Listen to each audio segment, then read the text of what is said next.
الحمدللہ رب العالمین والصلاة والسلام علی سید الانبیاء والمرسلین اما بعد۔ آج ہمارے علم الکلام جدید کورس کا پہلا سبق ہے۔ اس سبق میں ہم 3-4 باتیں عرض کریں گے۔ سب سے پہلی بات، اس سوال کا جواب جاننا ضروری ہے کہ علم الکلام پڑھنا اور پڑھانا کیوں ضروری ہے، یا اس دور میں ہمیں علم الکلام پڑھنے کی کیا ضرورت ہے۔ تو اس کے جواب میں ہم 2 باتیں عرض کرتے ہیں۔ پہلی بات کہ علم الکلام کا بنیادی مقصود قرآن و سنت میں جن عقائد کا ذکر ہے کہ ان کی حقانیت پر پورا ایمان لایا جائے اور معاصرانہ اسلوب کے مطابق ان عقائد کو درجہ تحقیق اور درجہ ثبوت تک پہنچایا جائے، اور ان اعتقادی نصوص پر وارد ہونے والے اشکالات کو دفع کر کے عام مسلمانوں کے ایمان اور عقائد کی شکوک و شبہات سے حفاظت کی جائے، اور مسلمانوں کو ایسے تسلی بخش جوابات دیے جائے کہ باطل والوں کے شبہات اور سوالات سے ان کا ایمان محفوظ ہو۔ علم الکلام کی اہمیت اور ضرورت کو امام غزالی رحمۃ اللہ تعالی علیہ اپنی کتاب الاقتصاد فی الاعتقاد صفحہ نمبر 16 پر سوال و جواب کی روشنی میں علم الکلام کی اہمیت اور اس کی بنیادی اساس اور ضرورت کو واضح کر کے سوال و جواب کی شکل میں فرماتے ہیں۔ ہمارے پاس یہاں پر الاقتصاد کی عبارت موجود ہے، لیکن اختصار کے پیش نظر میں آپ کو ترجمہ عرض کر دوں۔ امام صاحب فرماتے ہیں کہ علم الکلام کا سیکھنا فرض کفایہ کیوں ہے، حالانکہ اکثر لوگوں کو اس سے کوئی فائدہ نہیں پہنچتا بلکہ ان کے لیے نقصان دہ ثابت ہوتا ہے۔ واضح رہے کہ پہلے گزر چکا کہ عقائد کے باب میں شبہات سے بچنا ضروری ہے، اور شک اگرچہ بہت کم درجے کا کیوں نہ ہو یہ پیش آنا ناممکن نہیں۔ اسی طرح دلیل کی بنیاد پر حق کی طرف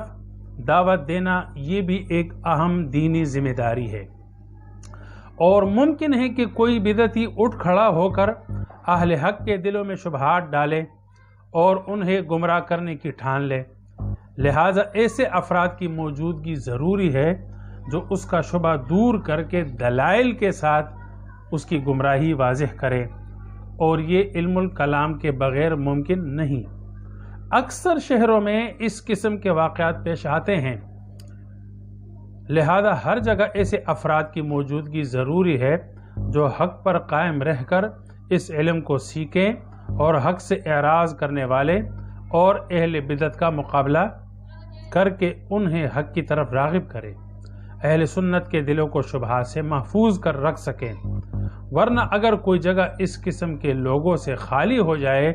تو اہل باطل کا وہاں غلبہ ہوگا، جیسا کہ کوئی علاقہ فقیہ اور ڈاکٹر سے خالی ہو۔ تو امام صاحب نے علم الکلام کی اہمیت بتا دی کہ جس طرح ہر علاقے میں فقیہ کا ہونا ضروری اور ڈاکٹر کا ہونا ضروری ہے، تو عقائد کی حفاظت کے لیے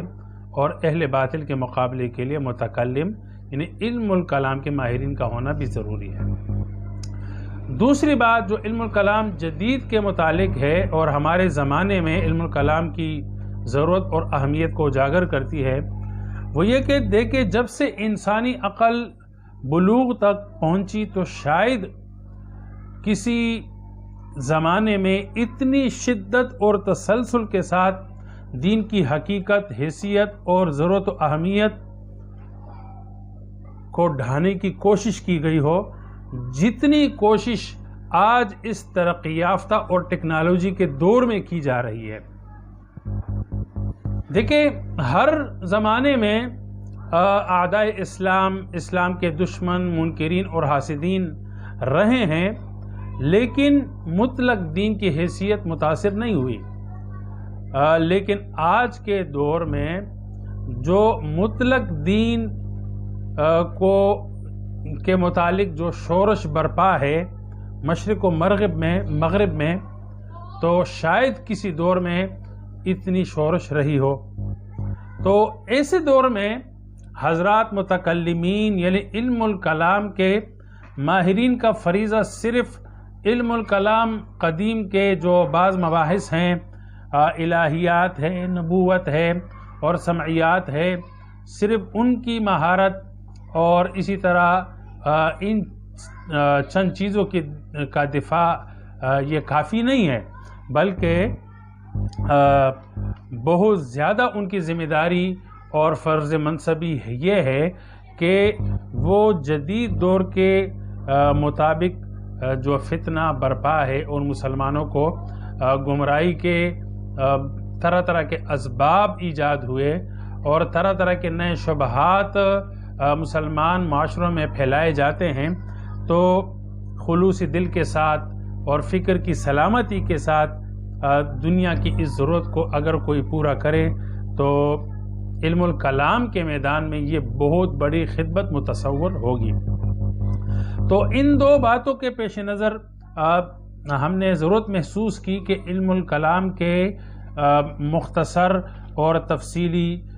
کچھ کورسز ترتیب دیے جائیں تاکہ ممکن حد تک آج کے دور میں جو فتنہ عقائدی اسلام پہ حملہ آور ہے تو اس کا سدباب ہو۔ اگر ہماری یہ خدمت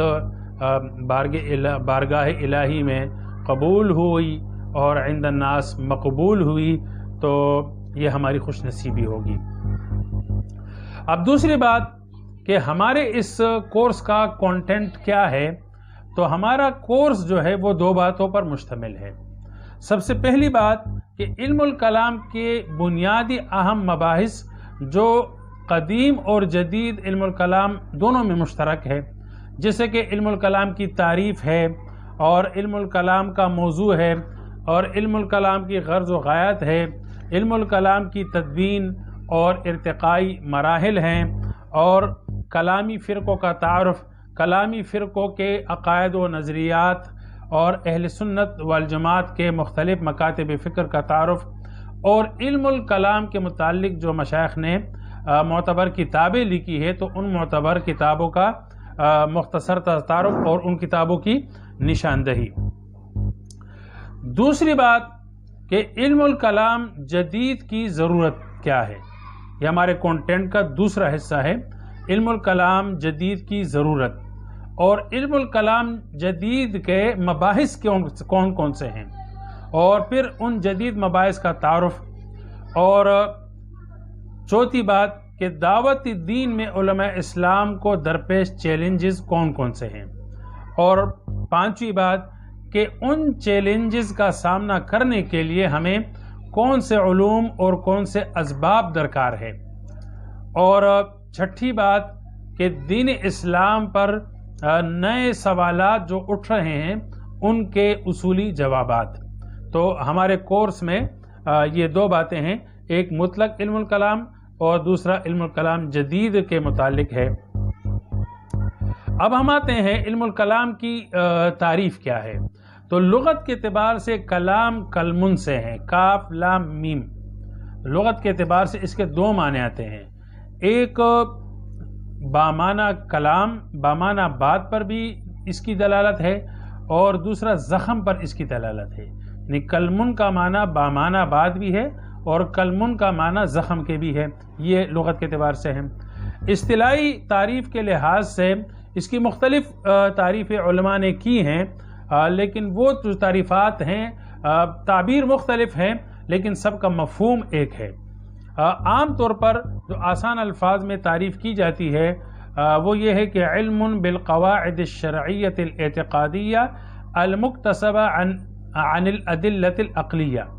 کہ اسلامی عقائد اور اس سے متعلق مباحث کو عقلی دلائل سے جاننے کا نام علم الکلام ہے۔ دوسرے جامع الفاظ میں ہم یوں کہہ سکتے ہیں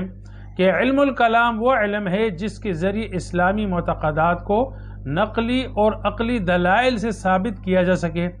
اور ان پر وارد ہونے والے اعتراضات خواہ وہ اسلام کی طرف منسوب منحرف فرقوں کی طرف سے ہوں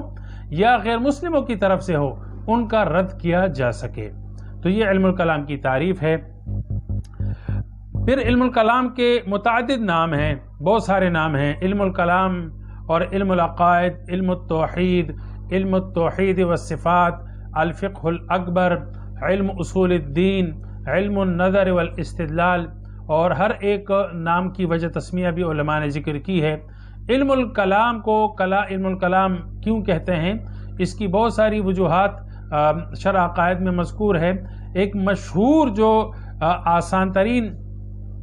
وجہ تسمیہ ہے، ہم یوں کہہ سکتے ہیں کہ علم الکلام کو علم الکلام اس لیے کہتے ہیں کہ اس کا مشہور موضوع وہ کلام اللہ ہے، کہ کلام اللہ مخلوق ہے یا غیر مخلوق ہے۔ تو اس کو کہتے ہیں تسمیۃ العلم باسم اشہر مباحثہ، کہ کسی علم کا مشہور بحث کے نام سے اس علم کا نام طے کیا جائے۔ اور بھی بہت سارے وجوہ تسمیہ ہیں۔ انگریزی میں علم الکلام کو اسلامک اسکولاسٹک تھیالوجی بھی کہتے ہیں اور اسلامک اسپیکولیٹو تھیالوجی بھی کہتے ہیں۔ علم الکلام کا موضوع کیا ہے؟ تو موضوع کو بتانے سے پہلے ہم اسلامی احکامات کی تقسیم ضروری سمجھتے ہیں۔ ہم احکام اسلام کو 8 اقسام پہ تقسیم کر سکتے ہیں۔ سب سے پہلی قسم ہے عقائد، یعنی وہ احکام جن کا تعلق انسان کے قلب اور ضمیر سے ہے، کہ انسان ان مغیبات کا یقین کرے جن کا اللہ کے رسولوں کے ذریعے علم ہوا ہے۔ دوسری قسم عبادات ہے، یعنی وہ اعمال جو براہ راست خدا اور بندے کے تعلق کو ظاہر کرتے ہیں، جیسے نماز ہے، روزہ ہے، حج ہے، قربانی ہے، نذر ہے، زکوٰۃ ہے، وغیرہ وغیرہ۔ تیسری قسم مناکحات ہے، یعنی رشتوں کی بنیاد پر شریعت میں مختلف لوگوں کے جو حقوق اور فرائض متعین کیے گئے ہیں ان سے متعلق احکام، جن کو آج کل عائلی قوانین یا احوال شخصیہ یا پرسنل لا کہا جاتا ہے۔ چھٹی قسم ہے معاملات، سماج کے مختلف افراد کے درمیان مالی لین دین کی بنیاد پر جو حقوق اور ذمہ داریاں عائد ہوتی ہیں تو ان کی وضاحت، جیسے تاجر اور گاہک کے درمیان جو تعلق ہے اور آجر اور کرایہ دار وغیرہ کا جو آپس میں حقوق اور ذمہ داریاں ہیں تو ان کے متعلق احکامات کو معاملات کہا جاتا ہے۔ اور نمبر 4 ہو گیا۔ نمبر 5 عقوبات ہے، یعنی جرائم اور ان کی سزاؤں سے متعلق احکام۔ اور چھٹی قسم ہے احکام حکومت یا احکام سلطنت، یعنی حکومت اور رعایا کے باہمی تعلقات اور ایک دوسرے سے متعلق حقوق اور ذمہ داریوں کو واضح کرنے والے احکام۔ تو تمام سیاسی اور عدالتی احکام اس ضمن میں آ جاتے ہیں۔ نمبر 7 ہے سیر، صلح، امن، جنگ، بین الممالک اور بین الاقوام جو تعلقات، ان کے متعلق احکام اور قوانین۔ اور 8ویں قسم ہے وہ ترغیبات اور احکام جن کا تعلق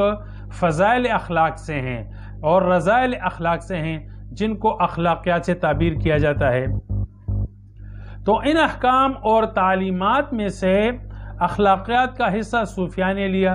اور وہ علم الاخلاق یا تصوف کے نام سے موسوم ہوا،